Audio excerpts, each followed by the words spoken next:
મારું નામ શારુઘણી છે અને આજે હું કાચી કેરીનું શરબત બનાવવાનું છે. જે અત્યારે ઉનાળામાં લૂથી બચવા માટે કાચી કેરી બહુ જ ઉપયોગી છે અને કાચી કેરી બહુ ઠંડક આપે છે. એના માટે ઇન્ગ્રેડિયન્ટ્સ જોઈએ આપણે.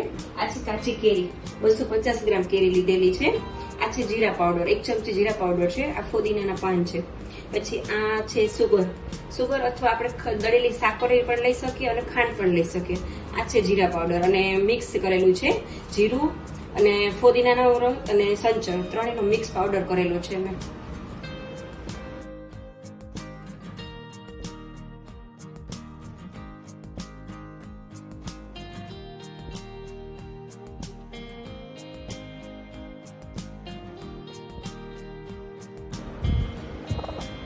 આપણે છે ને આ કેરીને છાલ ઉતારી અને સમારી નાખશે નાના પીસમાં. આ રીતે બધી કેરી છાલ ઉતારી નાખશે અને છાલ છે ને જરાક થોડીક વધારે કાઢવાની, જાડી થોડી, કેમ કે આમાં છે ને થોડોક લીલો ભાગ રહી જશે ને તો કેરી ચવડ લાગશે આપણને.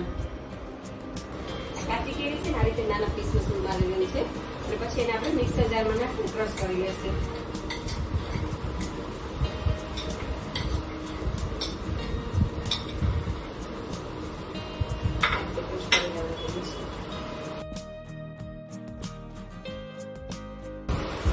કેરી મિત્રો આપણી કેરી બફાઈ ગઈ છે અને તેને મેં બ્લેન્ડ કરી નાખી છે.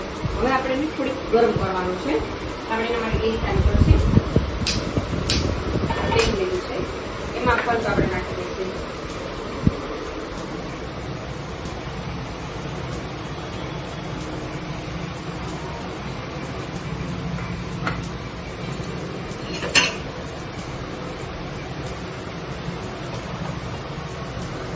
આપણે જે થોડોક પલ્પ ગરમ થઈ ગયો છે એટલે એની અંદર આપણે ખાંડ નાખી દઈશું.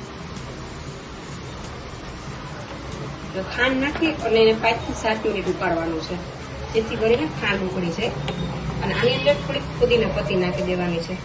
જે આવી રીતના કરીને ફુદીનાનો સ્વાદ એકદમ સરસ આવે છે. માથેથી જ તોડવાની છે, ક્રશ નથી કરવાનો. અને 5 થી 7 મિનિટ એટલે થશે ને એટલે ખાંડની આપણે ઉગળી જશે અને આપણું શરબત પલ્પ બહુ મસ્ત થઈ જશે.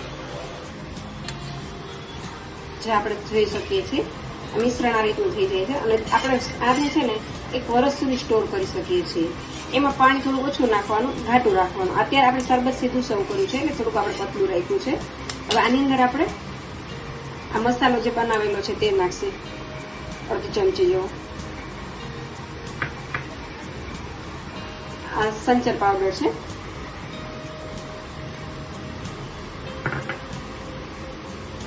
જીરા પાવડર છે તે 1 ચમચી નાખી દઈશું.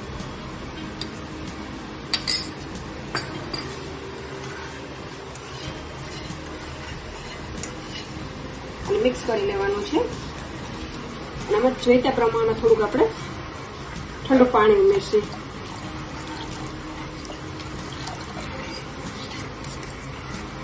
જો મિત્રો તમે જોઈ શકો છો આપણું કેરીનું શરબત તૈયાર છે.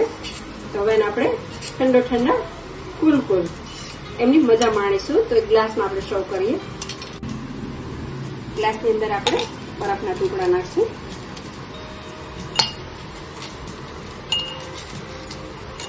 અને પછી આ શરબત આપણે ગ્લાસમાં લઈશું.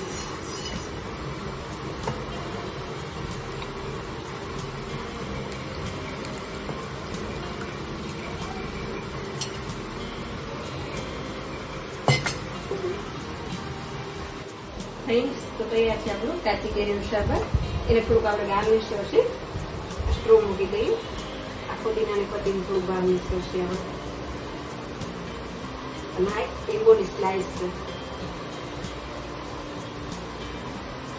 તો ફ્રેન્ડ કેટલું મસ્ત લાગે છે, જોઈને પીવાનું મન થઈ જાય ને.